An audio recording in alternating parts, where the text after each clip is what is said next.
Sí, estamos con Ricardo Cuenca, justamente investigador del Instituto de Estudios Peruanos y además ex ministro de Educación, para hablar un poco del retorno a clases y también vamos a hablar de los sindicatos magisteriales que ahora están de moda. Gracias por estar con nosotros. Muchas gracias, Rosa María. Un gusto conversar contigo y estar con todos quienes te escuchan aquí en Radio Santa Rosa. Ha existido en la comunidad, digamos, académica que estudia la educación un debate grande en el mundo entero, y el debate también ha estado en el Perú, sobre cuándo es oportuno reabrir la escuela. Yo he escuchado a Jaime Saavedra, también ex ministro de Educación, preocupado por el caso peruano, diciendo es uno de los casos más graves por el número de días de escuelas cerradas. Y realmente, si uno mira Chile o mira Ecuador, nuestros vecinos, este año han tenido cierres, sí, focalizados en algunos momentos, pero la mayor parte del año los colegios han estado abiertos. ¿Por qué es tan difícil en el Perú volver a clases? ¿Por qué está costando tanto? A ver, primero que con la mayoría tenemos acuerdo en el diagnóstico, es decir, hay que volver a clases, el daño es alto, es verdad que el riesgo también de volverlo, pero por eso hay que hacerlo en situaciones controladas. Entonces el diagnóstico lo compartimos, Jaime, he escuchado a Patricia Salas también, exministra, diciendo lo mismo, casi todos estamos de acuerdo en que hay que volver, ¿no? La manera es cómo vamos a volver. Lo segundo es que no es tan correcto que seamos el país que hay problemas, ¿no es cierto? En América Latina han habido 3 modelos. La apertura más o menos rápida con cierres, apertura y cierre, unas aperturas mayores, como el caso chileno, que se enfrentó al principio, según me decía el propio ministro, con un enorme ausentismo, ¿no es cierto? Las escuelas estaban abiertas, pero no habían chicos. Y otra, más bien como la peruana, en el que fuimos avanzando de la forma más gradual posible sobre la base de un enfoque, porque todo esto tiene, o sea, no es decisión que digo abro o cierro, ¿no es cierto? Hay todo un proceso detrás. En el caso peruano, nosotros optamos por 2 enfoques. Uno que tenía que ver con esto que se llama transmisión comunitaria o contagio comunitario, y era información de cada uno de los territorios. La unidad más chiquita de información que tenemos es el distrito. Y lo segundo es que sea una decisión consensuada para que justamente no haya o poca asistencia a pesar de la apertura de colegios, o que se haga sin ningún tipo de control, ¿no es cierto? Porque entonces se contagian y se genera otra vez miedo y desconfianza en los padres y no vuelven a ir entre los maestros, ¿no? Entonces, dicho esto, nosotros diseñamos, el 9 de marzo lanzamos el plan de retorno, hicimos una modificatoria en mayo, hicimos una última modificatoria en julio. ¿Por qué? Porque cuando la hicimos en marzo no había vacunación en la velocidad que la tuvimos después. Luego incluimos a los docentes rurales, ahora ya empiezan con 20 años, ya todo el mundo. Entonces, en principio, no debería haber, porque los indicadores tampoco lo permiten, ninguna restricción para empezar a abrir cada vez más escuelas, ¿no es cierto? Así es. Entonces, eso es. Ahora, Si el problema, ministro, ya viene con la implementación. Yo todavía tengo una hija en colegio, o sea que sé más o menos de qué estoy hablando, ¿no? Entonces, ya, van a ir 4 horas una vez cada 15 días. Eso no puede ser retorno a clases, pues. Los papás dicen, oiga, pero ¿cuál retorno a clases? Ya, pero eso depende mucho de las escuelas y del plan que tengan cada uno de los directores. Es decir, dependiendo la cantidad de estudiantes que tienen, la prioridad que tomen, porque no todos van al principio, ese plan se presenta y sirve. Entonces eso de ahí depende de las escuelas. Entonces habría que decirle al director o a la directora de la escuela. Claro, pero lo que me indican es que las escuelas están muy monitoreadas, pero muy monitoreadas por las UGELs, sobre todo las escuelas privadas, y que los niveles de exigencia son altísimos. Por ejemplo, para que vaya ese día, tenemos que llenar un formulario de sintomatología. Y si no tiene el formulario llenado el día anterior por internet, no entra. Yo pensaba, ¿cómo hacen con las escuelas donde no se llena el formulario de sintomatología? Porque los padres no tienen pues computadora en su casa.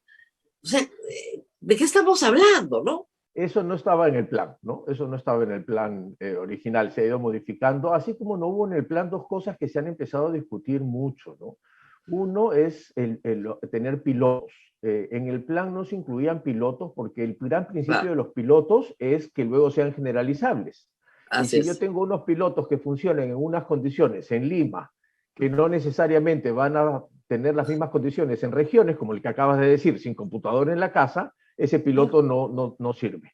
O las cuotas, que tampoco estuvieron pensadas, ¿no es cierto? Hasta tanto tiempo abro tantas escuelas, hasta tanto tiempo abro tantas escuelas, porque el principio básico del enfoque era, insisto, la transmisión comunitaria. Si me permite Ah. el espacio, lo abro, no tendría por qué tener ninguna restricción, ¿no es Más, cierto? ministro, es inevitable, y ha pasado, ¿no? Que haya un niño en una clase con COVID, ¿no? Pero si todos sus compañeros tienen doble mascarilla, el profesor también, están a 2 metros de distancia, y son 5 en una clase donde antes entraban 40, es imposible que se haya contagiado, pues, o muy poco probable. Pero sin Y, y, por, embargo, la medida es que no regresa nadie hasta dentro de 3 semanas. por eso es que también hay protocolos por si alguien se contagia, ¿no es cierto? Que es un protocolo más bien ya consensuado a nivel internacional, que es por burbuja. Se contagia alguien en la clase, se cierra esa clase, se le hace un seguimiento a los estudiantes, y si no pasa nada, Claro, vuelven los otros estudiantes. Si hay más de 2 clases o 3, no recuerdo exacto, según el tamaño del colegio, se cierra la escuela, se hace un seguimiento. Entonces, hay posibilidades de hacerlo, ¿no? Pero en el fondo, Rosa María, este, y es que creo lo mal socializado que estamos en el país, en que siempre confrontamos antes que dialogamos. Estamos ante una situación de política pública y por lo tanto claro. eso tiene unos pasos, tiene una racionalidad detrás. No se trata de voluntades, ¿no es cierto? O cuando fui ministro, en la misma semana me atacaban de genocida por querer abrir las clases y que iba a matar a todos los niños del país, y de otro lado me acusaban de indolente, que no pensaba en los niños porque no las abría, ¿no es cierto? Claro, la salud mental. Lo que Claro, pasa es que hay dos grupos de padres, en algunos casos muy radicalizados en un extremo y otro, y al centro, la gran mayoría de los padres, que va a hacer lo que el colegio les diga, porque presumen que el colegio se dedica profesionalmente a educar niños, sabe más pues que el papá, para eso mando a mi hijo al colegio. Entonces, la mayoría van a aceptar lo que el colegio diga. Y el problema es que comienzan a percibir que en realidad esta semipresencialidad, bueno, es mejor que nada, pero todavía es bien poca cosa, ¿no? sin duda. Y es por eso que, o sea, a ver, creo que lo que hay que hacer es, salvo que quieran modificar el plan, que tendrían todo el derecho de hacerlo en la actual gestión, que se modifique y que se pongan unas nuevas normas, más o menos tener todos seguros por dónde va, ¿no? Y tener un poco Claro, de pero previsión. el argumento central, y es verdad, el primero es, si los chicos pueden ir a los centros comerciales, ¿por qué no pueden ir al colegio? Y lo segundo es que cualquiera que tenga ojos de ver, camine por la Costa Verde ahora, por los parques, va a ver gente socializando. Y gracias a Dios que están socializando, porque no estaríamos todos locos ya. Entonces, y eso incluye también a escolares. O sea, los escolares están volviendo a socializar, pero fuera de la escuela, bueno, porque es un instinto natural el querer socializar cuando se es adolescente, cuando se es chico. Entonces, ¿de qué estamos hablando? Ya hay contacto, el contacto ya se está dando. ¿Por qué no abrimos libremente las escuelas? Lo que pasa es que ahí hay dos cosas. Yo también creo que ya no hay mayores razones porque los niveles epidemiológicos no lo indican, porque la población está vacunada, por lo menos asociadas a las escuelas en una gran mayoría. Este, y entonces no habría ninguna razón para, salvo que, insisto, se quiera modificar el plan original, ¿no? No obstante, también hay que tener cuidado porque yo sé, todo el mundo dice, los centros comerciales están abiertos, las escuelas no, pero son condiciones distintas, porque en uno el padre es el único que toma la decisión de decir, agarro a mi hijo y lo llevo al centro comercial, bajo mi riesgo de que se contagie o Claro, no, etcétera, etcétera. Para que una escuela abra, hay la necesidad de que varias personas puedan estar en Pero disposición de usted eso. hacen encuestas con los padres, se les pregunta a los Sí, padres pero no solo y los ahí padres, sacan. los docentes, los directivos, el personal administrativo, ¿no es cierto? Entonces, por eso es que es consensuado el asunto. Entonces, es un término medio. Abrir libremente la escuela como si nada pasara, creo que es un riesgo que no se podría tomar hasta que efectivamente nos demos cuenta que no avanzar en la semipresencialidad bajo un esquema, digamos, cualquiera se elija, el que nosotros dejamos u otro, pero algún esquema que no sea tan híbrido como el que estamos teniendo ahora, debería empezar a funcionar. Además, si la población, digamos, entre 12 y 18 años va a ser vacunada, en algunos experimentos ya se está hablando de 6, de bajarle a 6, entonces estamos, digamos, para que el próximo año no haya ninguna restricción, o eso tampoco va No, a suceder. no debería suceder, ¿no es cierto? En las proyecciones que nosotros teníamos en las simulaciones, avanzábamos, empezamos nosotros con 19 escuelas en Arequipa, que fue la Claro. única región que se animó a abrir. En los últimos 15 días del gobierno se abrieron en una sola semana 1.500 escuelas más. Es decir, se fue ganando confianza en darnos cuenta que los protocolos funcionaban, ¿no es cierto? Claro.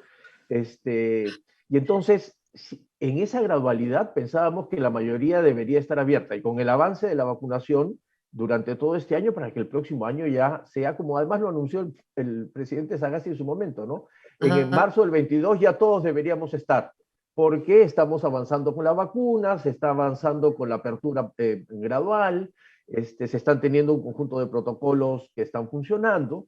Entonces, Ahora, por eso es que a no se largo entiende lo de los plazo, pilotos, por eso es que no se claro, entiende, perdón, Rosa María, lo de los pilotos o las cuotas, ¿no? claro, Rompe con esta lógica. muy bien. Detengámonos aquí porque probablemente, pues como toda fase de transición siempre es incómoda para algunos, pero a largo plazo, ¿qué es lo que los padres van a poder observar en sus hijos? O sea, es de verdad una generación que va a estar muy dañada, muy perdida. Y yo quería distinguir el plano académico, que es un plano, del plano emocional, ¿no? Entonces, en lo académico, ¿qué tanto daño ha sufrido el estudiante peruano? A ver, aun cuando hay estudios que dicen, hay dos tipos de estudios, ¿no? Los apocalípticos que dicen que hemos perdido toda una generación, parecido a lo que sucedió en Europa con la Segunda Guerra Mundial y que va a haber un grupo de chicos que no van a tener ninguna posibilidad en el futuro, ¿no? Y hay otras versiones que son menos apocalípticas. De hecho, yo en 2 semanas me voy a participar en una reunión organizada por el BID, que es, digamos, quien tiene una postura un poco menos apocalíptica del asunto, Claro. en el que efectivamente va a haber algún nivel de pérdida de competencias básicas, sin duda alguna, ¿no es cierto? Este, Aun cuando la mayoría de países tampoco tienen tanta evidencia, ¿no es cierto? Se hace aproximaciones, pues no hemos podido tomar evaluaciones censales porque no hay forma de tener maneras de Claro, evaluar esto, desde el... esto, esto se va a medir en los años futuros, ahora no se va a Exacto, medir. exacto. Pero Entonces lo lo que sí que... se sabe en educación es que los niños tienen unas ventanas de oportunidad para aprender. O sea, un Ya, niño aprende mejor entre los 5 y los 7 años a leer y escribir. Si aprende a leer y escribir a los 9 años, hay un problema.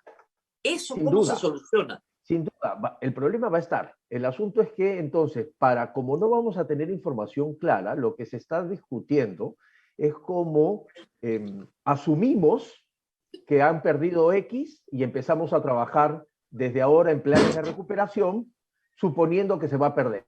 Si no se Ok, perdió toda esa cantidad, no importa, mejor aún van a poder trabajar, ¿no es cierto? así es. Entonces, eso es lo importante. Entonces, el mensaje es que efectivamente hay pérdida, pero efectivamente también tenemos que tener la capacidad de diseñar estrategias que nos permitan recuperar aquello que, aun cuando no sepamos a ciencia cierta, que recuperemos todo lo posible con planes de recuperación, extensiones de horas horarias, acortamiento de vacaciones, moratorias curriculares para priorizar algunas áreas. Hay miles de alternativas pedagógicas que tienen, porque de lo contrario, decir no aprendieron volvamos mañana, no va a solucionar tampoco lo que no aprendieron en el año y medio, ¿no es cierto? Claro, ahora, el problema que veo también, ministro, bueno, ahora ya exministro, es el tema de la educación inicial.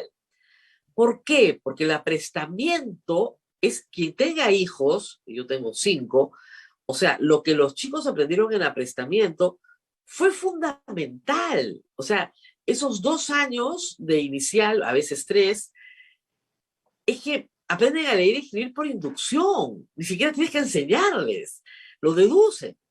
Entonces, en la educación inicial hoy en el Perú está cerrada. Es así, a piedra y lodo, porque es difícil pedirle a un niño de 4 años que se ponga doble mascarilla y no se la saque, ¿no? Y un niño de 3 o 4 años toca al compañerito, juega con él. Es muy difícil establecer distancias físicas en niños tan pequeños. Entonces, esos protocolos no se van a cumplir. Entonces, tenemos que asumir que no se van a cumplir, pero al mismo tiempo no podemos dejar a los niños sin educación inicial. Hay 3 cosas fundamentales.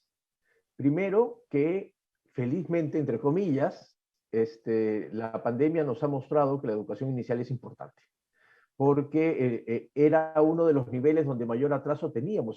La verdad, fue avanzando en cobertura, ¿ah?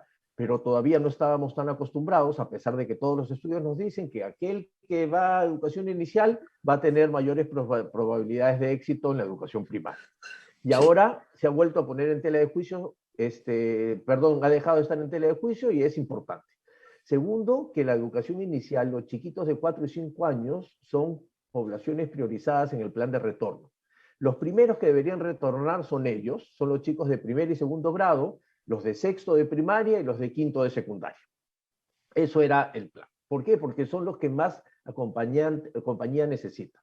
Y lo tercero, que también nos ha enseñado la pandemia, y acá tenemos que aprender de las comunidades y de las zonas rurales, que ha funcionado mejor la educación inicial, aun cuando su cobertura es pequeña, es el regreso en las zonas rurales, porque se ha implementado esta idea de aprendo en comunidad.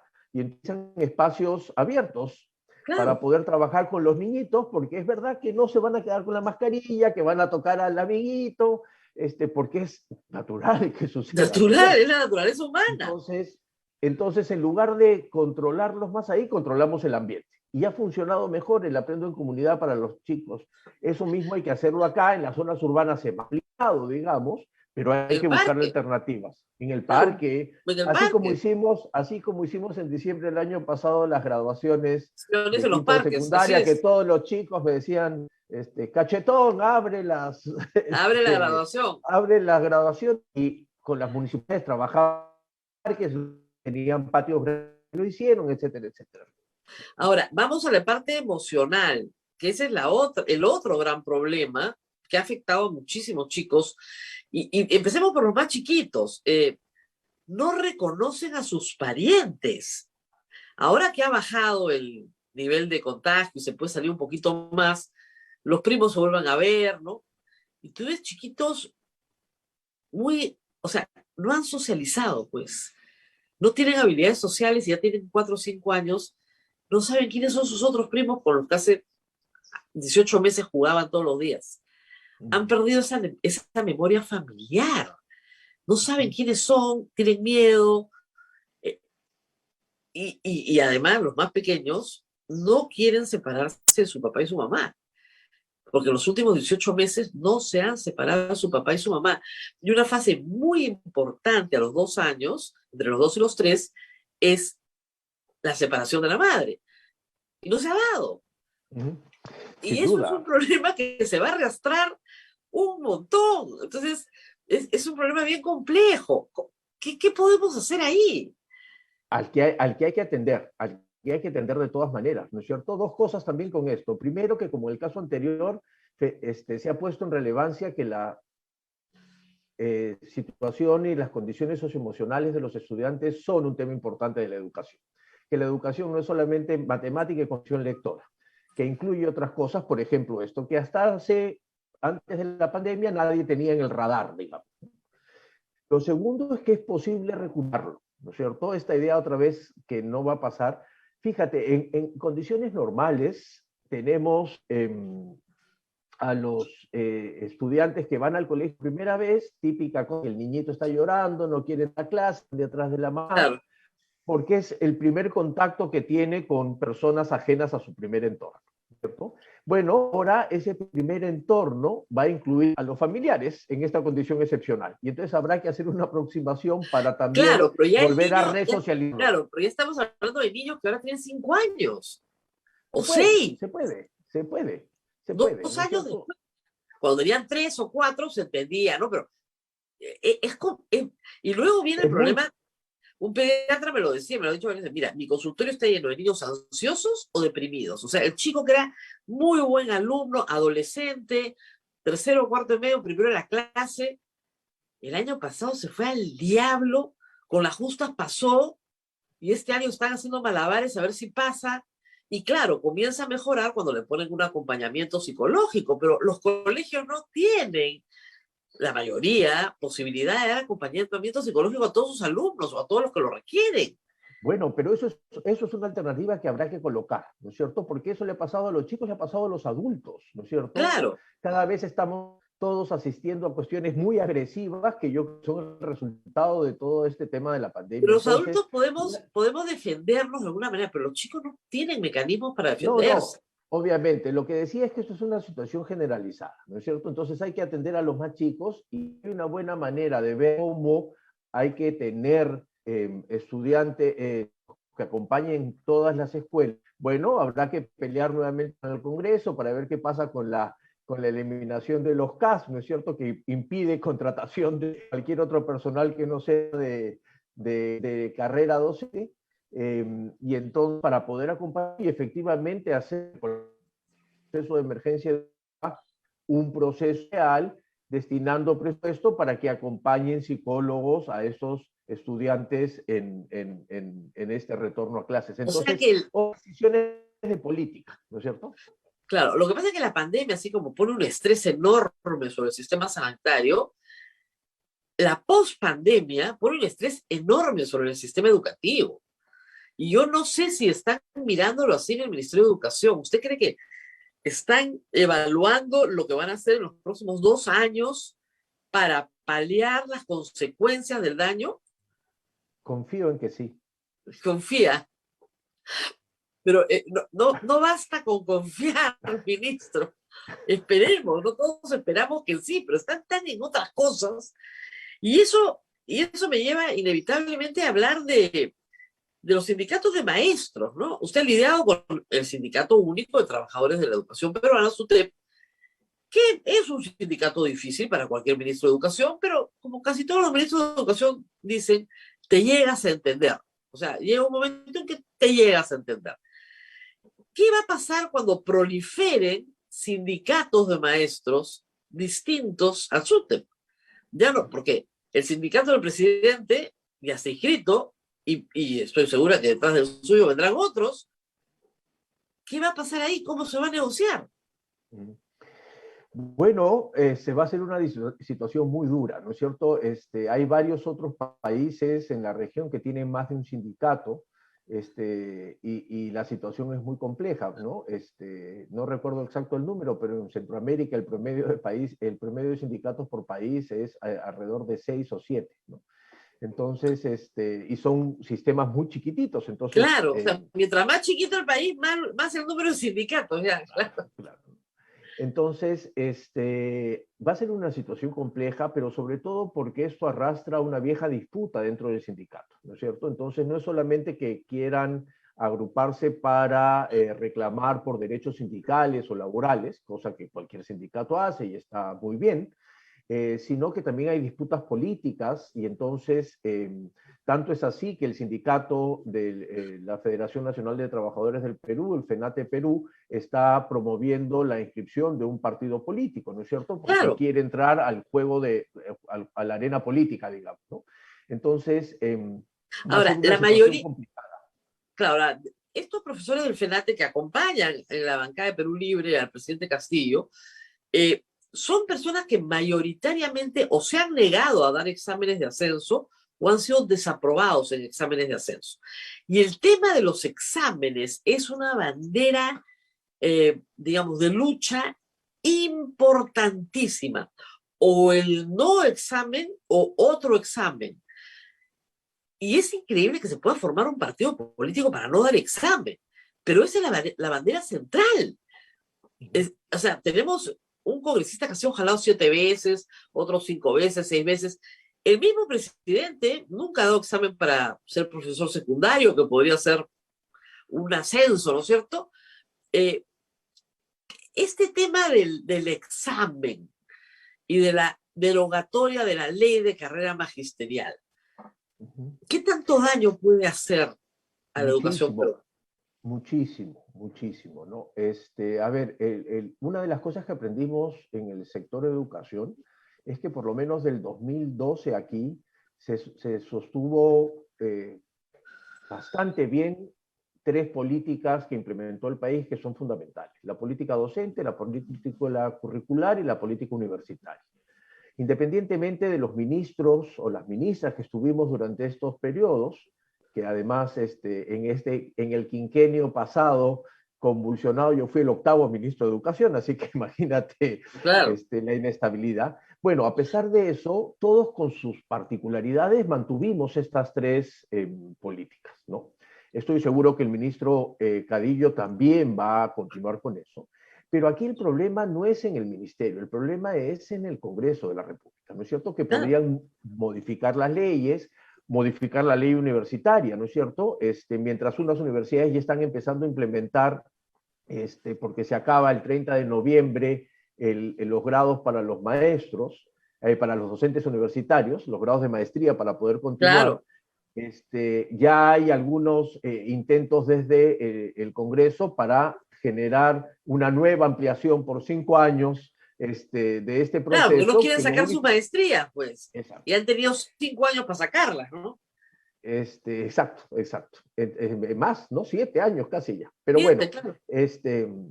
entonces, lo mismo pasa con la carrera meritocrática, ¿no es cierto? La meritocracia como proceso no debiera generar mayores preocupaciones en nadie, porque es un proceso que acerca a la idoneidad para el puesto y por lo tanto el procedimiento es más justo. Se puede revisar, se puede afinar, se puede mejorar sin duda alguna, pero no renunciar a él, porque de lo contrario vamos a ir al enfoque anterior, que es un enfoque basado en credenciales, en Antigüedad. años de experiencia, ¿no es cierto? Y entonces eso no acredita que sepa yo más. Además, porque en general los profesores, yo publiqué el año pasado un texto chiquitito que decía la cantidad de docentes que cada año se presentan a los concursos, porque hay una disposición de la mayoría de los docentes, por cierto, a poder Ah, presentarse en esta línea meritocrática de carrera. así es. Es verdad Pero que lo que no pasa es todos que los que, aprueban, claro, los que es no verdad que aprueban no, sienten que no tienen una salida. O sea, ¿qué pasa? Yo he sido profesor 10 años. Me presento al examen, me jalan.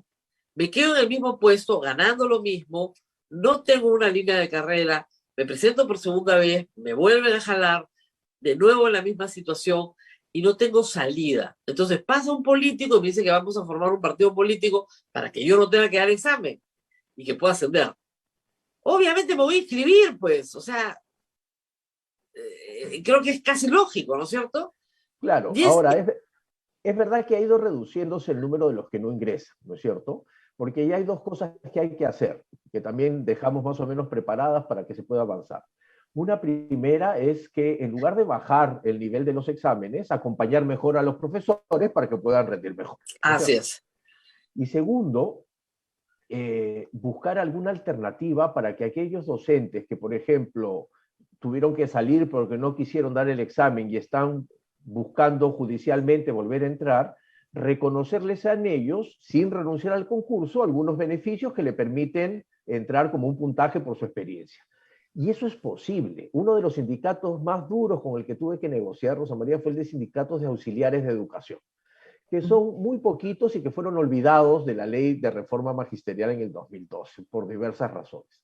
Bueno, nos sentamos, conversamos, ellos querían entrar automáticamente, les dije que era imposible. Luego de 1 mes y medio de conversar y de discutir, aprobamos en el Congreso de la República una ley que, a iniciativa nuestra, presentada por varias bancadas en las que les permitía entrar a la carrera con un examen. Nos sentamos, definimos el examen y ahora se arregló el asunto. Van a dar su examen, se les va a reconocer los años de experiencia como auxiliar, pero además tienen que rendir su examen para poder entrar. Entonces, es posible conseguir salidas, ¿no es cierto? La salida más fácil, que es decir, lo elimino, Claro. además descartando las cuestiones ideológicas detrás, ¿no es cierto? No es la mejor salida, ¿no? Ahora, este sindicato del FENATE es por la información que tenemos y las líneas del tiempo que se han visto, es como, digamos, un hijo de CONARE. ¿Es así? No tan exacto. Yo creo A ver, que lo que es, a ver, como sabes, voy a retomar mi investigación sobre sindicalismo docente que interrumpí por el encargo en el ministerio. Pero, a ver, la huelga del 17 es una huelga bien particular, te la cuento en 2 minutos. Es una huelga particular porque primero no es una huelga convocada por el SUTE, sino por aquellos SUTEs regionales, grupos que en las regiones aparecen en contra del sindicato del SUTEP, del el Comité Ejecutivo Nacional, y que pertenecen a varios partidos.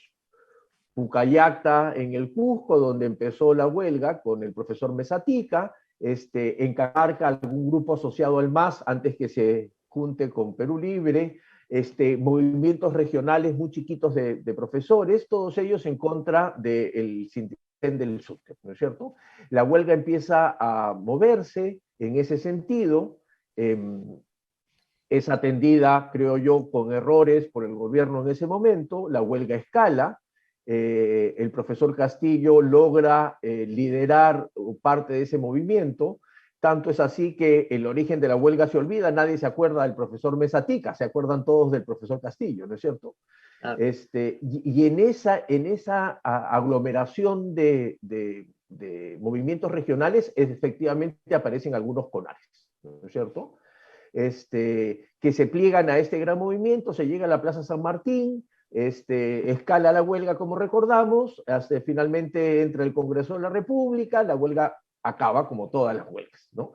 ah, Y luego se deshacen estas alianzas, ¿no es cierto? Estas minis alianzas se deshacen, es una muy buena práctica sindical, dicho sea de paso, hacer alianzas de corto plazo sin mayor ah. estrategia, y finalmente se desarma y se queda un núcleo duro que acompaña mucha gente de movimientos regionales pequeños que no ven en el SUTEP un canal para recoger sus reclamos y ven en este grupo liderado por el profesor Castillo y se genera este FENATE que intenta en varias oportunidades presentarse a recibir su registro en el Ministerio de Trabajo.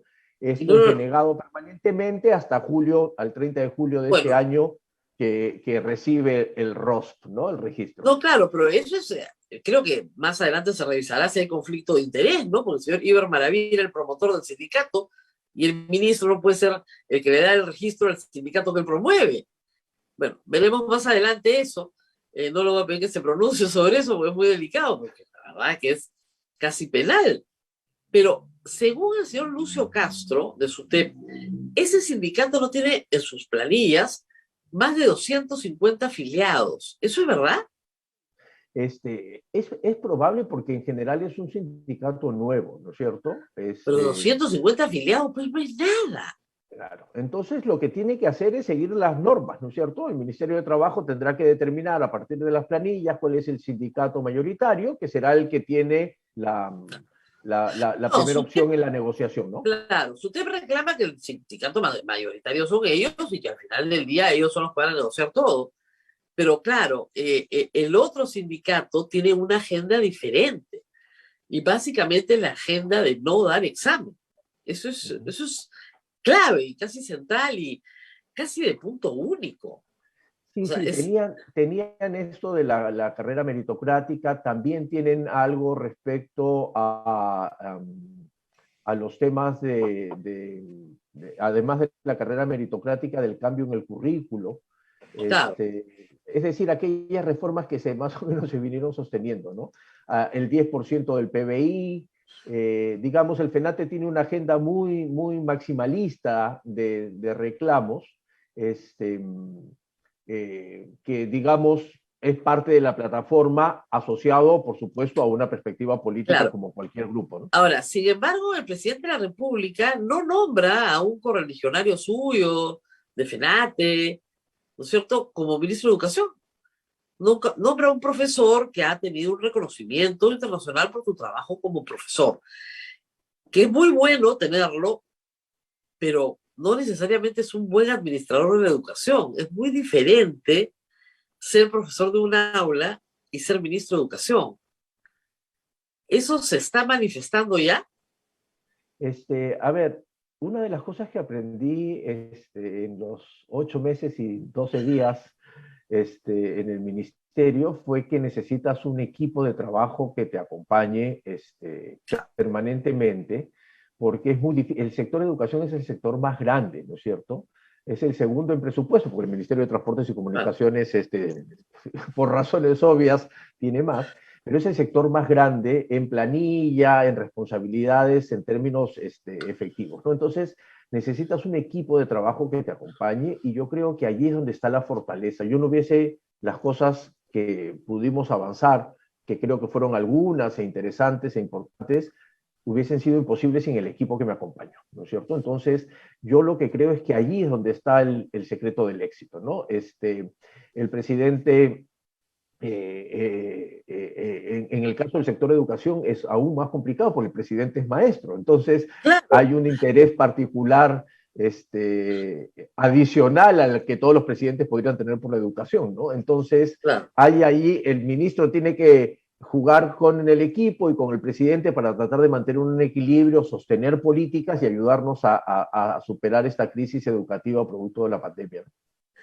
Bueno, muchísimas gracias a Ricardo Cuenca por haber estado con nosotros esta mañana. Nos tenemos que despedir porque tenemos una entrevista muy, muy corta para hablar de Petroperú. Pero gracias por estar con nosotros y vamos a seguir monitoreando tanto el sindicato como la educación y el retorno a clases. No, Gracias, muchísimas Ricardo. gracias. Muchas gracias.